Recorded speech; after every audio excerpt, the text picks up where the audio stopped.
This picture is going viral with Bria Hartley with the sinister grin, right? This malevolent look that's on her face right now. Clearly smiling after injuring Sophie Cunningham, man. Bria just now. Hartley removed Sophie Cunningham of the match with what appeared to be a forceful contact between the legs. Then she was captured grinning on camera, grinning while Cunningham hobbled away in obvious agony. Was this a mishap or something more serious? And the referees let it to stand. But why? Admirers and Cunningham's family even criticized the officiating and requesting responsibility following yet another risky play. The player was injured. Sophie Cunningham, let's be clear here. Sophie Cunningham was targeted. Let's be very, very clear here. But Sophie Cunningham was flat out targeted by a dirty player. Given Hartley's extensive history of hair pulling rivals to the ground, and outrage is being fueled by careless altercations on the internet. Pundits and fans are now requesting discipline and requesting an inquiry, perhaps even a suspension building up. Everything prepared the ground for the turning point in time when Cunningham collapsed, the fever before their eyes, the season flashed. Should Hartley be suspended? How ought to do the WNBA safeguard its players?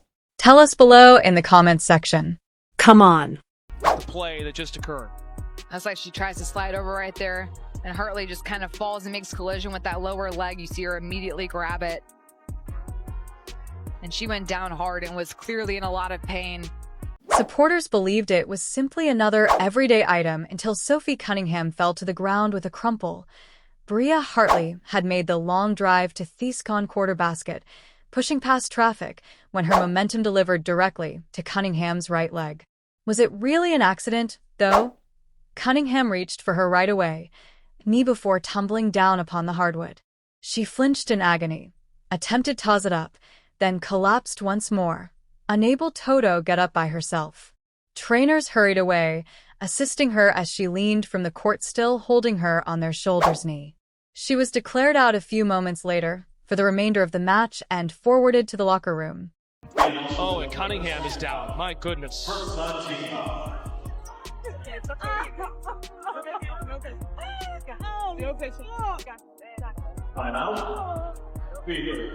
Should be.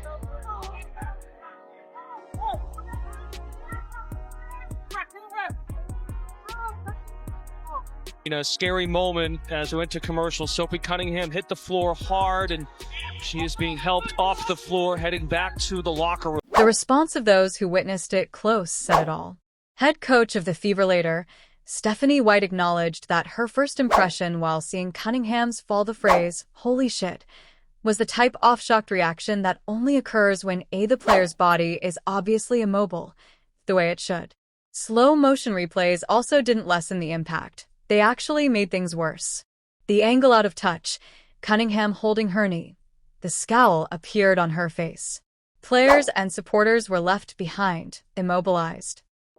Indiana Fever fans wake up pissed off today. Pissed off. Not only are we getting assaulted, but they're smiling about it. This is the 6th time they've smiled, laughed, and cheered on our Indiana Fever players getting assaulted, getting injured. And it pisses me off. The authorities never even looked over the play, allowing the match to go on without disruption. That choice was made swiftly. It turned into a flashpoint of its own. Supporters scolded what they perceived as ignorance from the officials. Social media was crowded with remarks that charged the league with failed to keep its gamers safe.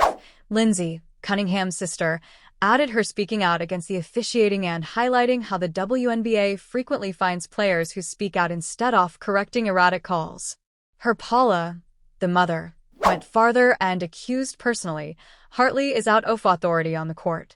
However, she later removed her post. Nevertheless, the anger was a reflection of what many Fever advocates already sensed, that the time was handled improperly and Sophie was provided with appropriate protection in a hazardous circumstance. Bria Hartley deserves zero benefit of the doubt. And Sophie Cunningham's family not too happy. I think this was more than simply another harm. It was a season-ending setback, already rife with failures. The Fever Caitlin Clark was absent due to a groin injury problem, whereas Sydney and Arie McDonald-Coulson was previously disqualified for the year. Cunningham's loss has been added 1 more gap at a time when the list was already stretched, leaving minimal stability in the rear court. In addition to Cunningham's toughness and scoring leadership has been essential in maintaining the group afloat. Now, with even more weight being placed on a slender person rotation, their chances of making the playoffs appear delicate. This play, however, was about beyond simply what transpired between Thellens. The injury, the hit, and the referee reaction, all of which triggered a public conflagration that stretched well beyond the court. Over the next few hours, annoyance only increased as more people highlighted and additional information from that evening. Hartley's response was captured on camera, following the crash, and what appeared resembled a grin when Cunningham received assistance away from the court. That one picture was altered the entire chat. Making all kind of excuses to say that Bria Hartley is not a dirty player. Let me tell y'all something, man. Come on in here. Come on in here, man. Let me tell y'all something.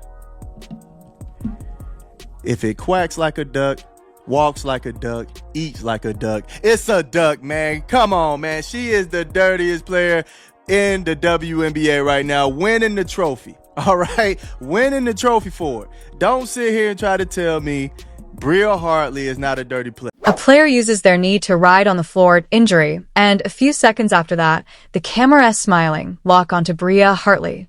Theta's single real-time image transmission, and cut a few seconds later, turned into the focal point of the dispute.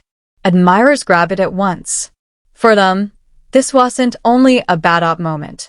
It appeared to be Hartley giggling as Sophie Cunningham received assistance leaving the court, and that touched a nerve in every nook and cranny of social media. Listen, Sophie Cunningham was targeted, y'all. I'm telling you right now, Sophie Cunningham was targeted by Bria Hartley, and it just is what it is. It is what it is. I don't want to sit here and play games and act like, you know, she wasn't. She was targeted by Bria Hartley, and that's just the fact of the matter. And people can act like it's not all they want. I told you guys this girl was a dirty player, and that's all she did today was show how dirty she is. What was already an intense discussion about a careless collision now having its visage. Hartley grinned at the precise time when supporters' feelings were heightened, already persuaded that the play looked purposeful. The grin seemed to verification. That is the pivotal moment because it transformed mistrust into indignation, and suddenly, the impact wasn't merely an nasty foul. It served as a turning moment for a story about responsibility. Now look, you can tell Bria Hartley, in my opinion, she launched herself into her knee. She did. And I've seen some of the reaction online, and guys, it's despicable. It really is. There's a lot of people celebrating this injury. And guess what? You can imagine who it is. It's members of the old WNBA fandom, the ones that root for Paige Beckers and Angel Reese and Asia Wilson and all the usual damn suspect. Given the circumstances surrounding Hartley, that the clip hurts much more. If this were another player with a spotless record, perhaps the response becomes softer. Individuals may put it down to frustration, adrenaline, or a frame that was misinterpreted. However, Hartley's highlight reels are already burdensome, and fans unearthed everything again. Prior to she was captured on camera this year, pulling the hair of Angel Reese during a bounce back, igniting rage on both benches. She got into a fight in another game, Rebecca Allen, which resulted in her ejection. Atkins, 7 to shoot. Cardoso rolls, catch. Cardoso over the top, can't get it. Reese fights for the rebound and a foul, and this time gets a little chippy and a shove on Nelson Adota. And listen, this arena, typically we'll see some ringside fights, and Charles this time trying to fight through the official, points a long finger. And as both teams walk to their respective corner. But we mentioned the physicality and that last possession, the contact being let go. This time, I think it was accidental by Hartley. And then Reese just with a big reaction. And Tina Charles, being the vet that she is, gonna stick up for her team.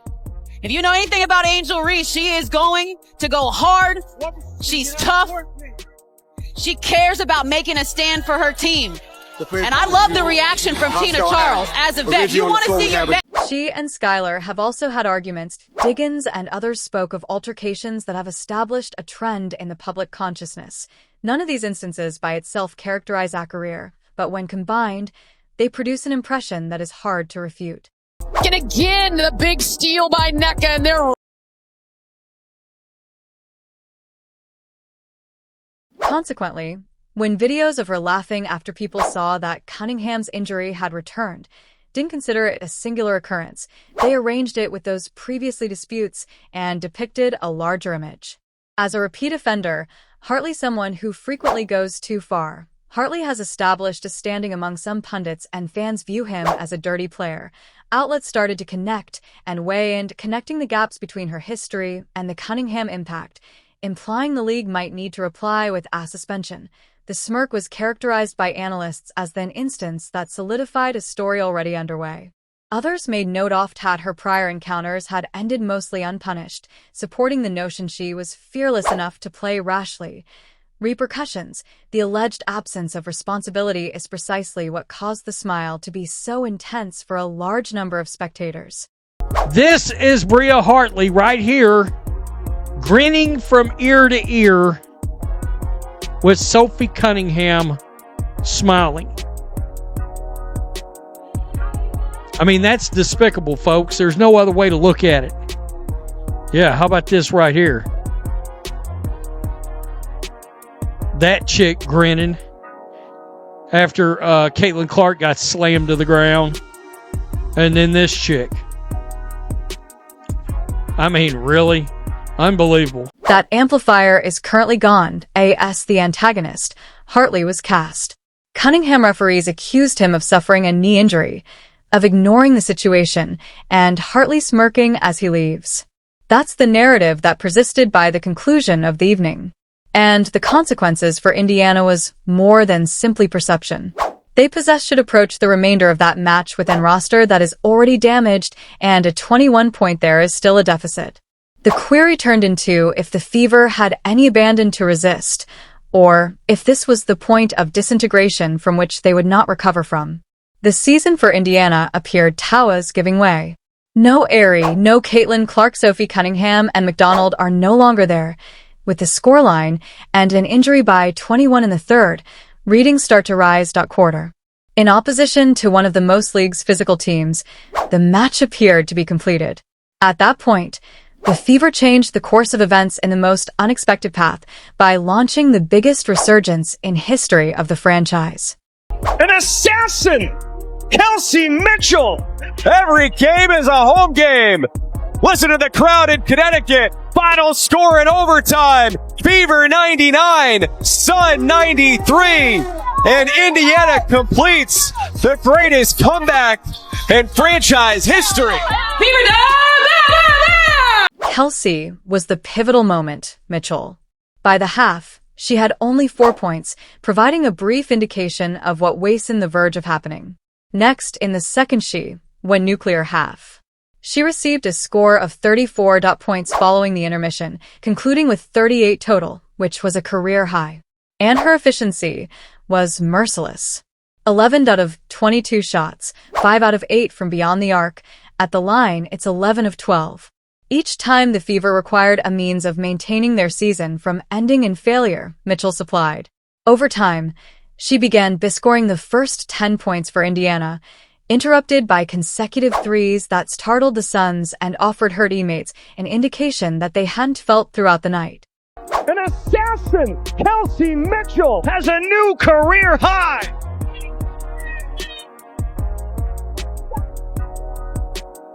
Backdoor Mitchell, outsing in the paint for two.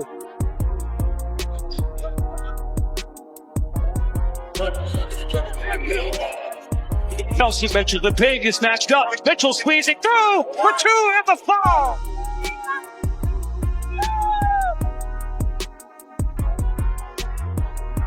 Fouls on the other end. It's Mitchell launching it and connecting. However, Mitchell wasn't alone, bearing the burden. Boston's Aliyah used a double to stabilize the front court twice. 13 rebounds, 14 points, and more 2 steals, 5 assists, and 2 blocks. Against the bruises of Connecticut, her command of the glass on the front line was crucial. Every rebound produced a new ownership. Every kick out to the Mitchell got just enough from the perimeter, daylight to continue shooting. Boston's everyone else was steadied by his calm, her, stopping the game scomming apart. It's another double-double for Aaliyah Boston. Boston will fire a 3. It's in. Goes to the putback. Plus the foul. Oh, look at Boston just muscle her way into Charles and lay it in. Boston deep position. Boston pretty spin. Back to Boston. Who ties the game? Boston now with her 15th double-double of the year. That's a new Fever franchise record. Additionally, Odyssey Sims came to life when her greatest need was in Indiana. She lost 19, scored, and provided 7 assists, like a guard, planning the attack who had been in charge of that lineup for the entire season. Cunningham and Clark, both Sims, became the backup when he was absent. Maker, increasing the pace, attacking gaps, and preventing Connecticut from being balanced. The Fever's boldness provided them a 2-pronged assault that maintained the Sun pursuing. Explodes 2-on-1. Sims elevates for 2 and a foul. Bug with their point guards. This is where you have Odyssey Sims coming in. Kelsey Mitchell making a great heads-up play here, but Odyssey Sims has done a great job early on coming in. The shot that sealed it then arrived. In overtime, Lexi Hull scored 3 points. Her box score won't be noticeable. However, as she got up confidently and accomplished that trouble from around the corner, it was the time when supporters and both athletes experienced the upset lock into location. A Sun squad that had a 21-point lead appeared instantly deflated. Observing the momentum causes Indiana's bench to explode, swung all the way around. Shot clock down to 6 for the Fever. Turner, up fade. Turner kicks it. Hull 3-pointer. Bottom! Indiana's just... This return did more than simply alter the result from a single game. It reset the heartbeat of an injured squad. The state of Indiana's own, together out of necessity and secured united by determination, demonstrated that they could still prevail and battle through chaos. The memory of Mitchell's career night will endure. Highlight videos, but the group's perseverance, Sims, Hull, and Boston retained the come together and reduced the Fever to one of the team's most memorable victories past. And when it was at last finished, following the cameras and handshakes diminished, the burden of their possessions pulled off was standing there, waiting where it couldn't be captured by any transmission, the locker room. I'm so proud of you. I'm proud of you. I'm so proud of you guys. Within the dressing room of the Fever, the true narrative of perseverance was written time. Stephanie White, the coach, wasted no time the instant. In front of her players, her emotionally charged voice, she informed them that this victory was about more, rather than regaining a lead. We will never be counted out, because that is worth.